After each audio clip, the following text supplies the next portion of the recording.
Hello అండి, welcome back to my channel serials Adda. ఈరోజు పొదరిలో ఎపిసోడ్లో సెకండ్ హీరోయిన్ శైలజ మళ్ళీ సీన్లోకి ఎంట్రీ ఇచ్చింది. మొన్న ఆ మధ్య గిఫ్ట్ ఆర్టికల్ను తను పగలగొట్టి సైలెంట్గా జంప్ అయిపోవడంతో కేశవ ఇరుక్కున్న సంగతి అందరికీ తెలిసిందే. ఈరోజు ఎపిసోడ్లో మరోసారి కేశవ శైలజ మధ్యలో గొడవ అవుతుంది. ఈసారి నేరుగా వచ్చి కేశవని స్కూటీతో ఢీకొడుతుంది శైలు. మరోవైపు చక్రి తన ఫ్రెండ్ని ఒప్పించి మహా కోసం ఒక ఇంటర్వ్యూ అయితే ప్లాన్ చేస్తాడు. ఇలా ఈరోజు ఎపిసోడ్లో పూర్తిగా ఏం జరిగిందో చూద్దాం. మహాలక్ష్మి ఉద్యోగం అంటూ బుర్ర తినడంతో మొత్తానికి తన ఫ్రెండ్ దగ్గరికి వెళ్ళి చక్రి అయితే బతిమాలుతాడు. నీ కన్స్ట్రక్షన్ కంపెనీలో కనీసం ఒక్క ఫేక్ ఇంటర్వ్యూ అయినా ఏర్పాటు చేయరా, నా భార్య హ్యాపీగా ఫీల్ అవుతుంది అని చక్రి అడుగుతాడు. ఇక చక్రి మాట కాదనలేక సరేరా అని ఫ్రెండ్ అంటాడు. ఆహా, ఈ శుభవార్త చెప్తే మహా ఎంత సంతోషపడుతుందోనని చక్రి అనుకుంటాడు. ఇక వచ్చినప్పటి నుంచి పాపం డ్రెస్సులే వేసుకుంటుంది. మహాకి ఒక్క నైటీ అన్న తీసుకుందామని షాప్కి వెళ్తాడు. అయితే నైట్ డ్రెస్ ఏ సైజు తీసుకోవాలో తెలియక అక్కడున్న ఒక అమ్మాయితో పులిహోర కలుపుతాడు చక్రి. అయితే అదే షాప్కి చక్రి తమ్ముడు కేశవ టవల్ కొనుక్కుందామని వస్తాడు. చక్రి వేషాలు చూసి కేశవ్కి ఒళ్ళు మండుతుంది. ఏంట్రా పులిహోర కలుపుతున్నావని అడుగుతాడు. అవ్వా పులిహోర నేనా అని చక్రి అంటాడు. ఓవర్ యాక్షన్ చేయకు, చంపేస్తాను. అయినా నువ్వు ఇక మారవా, కనిపించిన ప్రతి అమ్మాయితో ఇలానే మాట్లాడతావా అని కేశవ తిడతాడు. ఏంట్రా, నేనేం పులిహోర కలపట్లేదు, మానవత దృక్పథంతో సమాజ సేవ చేశాను.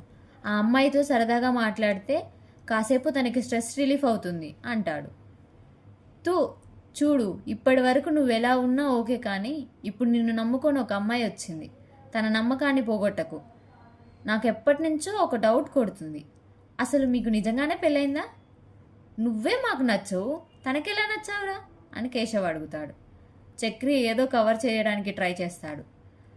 మరి అంతలా ప్రేమించినా నువ్వు రోజు రాత్రి మా దగ్గరికి వచ్చి ఎందుకు పడుకుంటున్నావని అడుగుతాడు కేశవ. అన్నయ్యకి పెళ్ళి అయ్యి వదిన వచ్చాకే మనం కలిసి సంతోషంగా ఉందామని చెప్పిందిరా తను, అందుకే తన మాట కాదనలేకపోయాను అంటాడు చక్రి. నాకు మాత్రం డౌటే, నువ్వేదో దాస్తున్నావు, నేను ఖచ్చితంగా కనిపెడతాను. దాయి దాయి దాయి, ఎన్నాళ్ళు దాస్తావో దాయి అని కేశవ వెళ్ళిపోతాడు. మరోవైపు కన్నాతో కలిసి మహాగుడికి వెళ్తుంది. అవును వదినా, ఏం కోరుకున్నావని అడుగుతాడు కన్నా. ఏముందిరా, నాకు ఒక మంచి ఉద్యోగం రావాలని కోరుకున్నాను అంటుంది. నువ్వేం కోరుకున్నావని అడిగితే నువ్వు కోరుకున్నది జరగాలని కోరుకున్న వదినా అంటాడు. అదేంట్రా అని మహా అడుగుతుంది. ఇప్పటి వరకు మా ఇంటికి వదిన రావాలని కోరుకున్నా, ఇప్పుడు వదిన వచ్చింది కదా అందుకే ఇలా అంటాడు. ఇంతలో అదే గుడికి గాయత్రి వస్తుంది. మహాకన్నాని చూడగానే పరిగెత్తుకుంటూ వస్తుంది. అవును, మా బావని మీరు పెద్ది అని పిలుస్తున్నారు కదా, ఎందుకు అని అడుగుతుంది గాయత్రి. దీంతో తన మామయ్య గురించి మహా మళ్ళీ చెప్తుంది. ఇక మహా, కన్నా మరియు గాయత్రి ఇంటికి వస్తుండగా వీధిలోకి వాటర్ ట్యాంక్ వస్తుంది. అక్కడ నీళ్లు పట్టుకుంటున్న లేడీస్ బిందెలను తన్నేసి తన బిందె పెడుతుంది తాయారు. ఇదేంటని అడిగిన వాళ్ళని బిందెలతో చితకబాదుతుంది. ఈ సీన్ చూసి గాయత్రి ఉలికి పడుతుంది. వామ్మో, మా అమ్మ గనుక మీతో నన్ను చూస్తే ఆ బిందెతోనే నన్ను కూడా తగిలేస్తుంది, బాయ్ అని పారిపోతుంది. అదిగో వదిన, ఆవిడే మా అత్తయ్య. ఇప్పుడు చెప్పు, మాధవ్ అన్నయ్యకి అలాంటి అత్తయ్య వస్తే ఎలా అని కన్నా అడుగుతాడు. అవును, ఇక్కడే ఉంటే చూసినందుకు మనల్ని కూడా కొడుతుందేమో, పోదామని అంటుంది మహా. మరోవైపు మన కేశవాకి జోడీ అయిన శైలజ క్యారెక్టర్ మళ్ళీ ఎంట్రీ ఇస్తుంది. తన ఫ్రెండ్ కొత్త స్కూటీ తీసుకోండి రాగానే నేను డ్రైవ్ చేస్తాను, నాకు ఒక రీల్ తీసి పెట్టవే అని అడుగుతుంది. వామ్మో, బండికేమన్నా అయితే మా అన్నయ్య తన్నేస్తాడే అని ఫ్రెండ్ అంటుంది. కానీ మొత్తానికి స్కూటీ ఎక్కి వచ్చి రాని డ్రైవింగ్తో రోడ్డు పక్కనే బండి మీద కూర్చొని ఫోన్ మాట్లాడుతున్న కేశవను స్కూటీతో ఢీకొడుతుంది శైలజ. దీంతో శైలజ, ఫ్రెండ్, కేశవ ముగ్గురు రోడ్డు మీద పడిపోతారు. వామ్మో, సర్వీసింగ్కి ఇచ్చిన బైక్ని ఇలా డాష్ ఇచ్చింది ఎవర్రా అని వెనకకి తిరిగి చూస్తాడు కేశవ. ఓహో, నువ్వేనా మహా తల్లి, మొన్న గిఫ్ట్ ఆర్టికల్ విరగ్గొట్టి నా చేత డబ్బులు కట్టించావు, ఇప్పుడు బంగారం లాంటి బైక్ని డాష్ ఇచ్చి 20,000 రూపాయల నష్టం చేశావు, తీ మొత్తం 23,000 తీ అని కేశవ గొడవ పడతాడు. వామ్మో, డబ్బులు ఇచ్చే వరకు వదిలేలా లేదని శైలజ వెంటనే ఒక ప్లాన్ వేస్తుంది.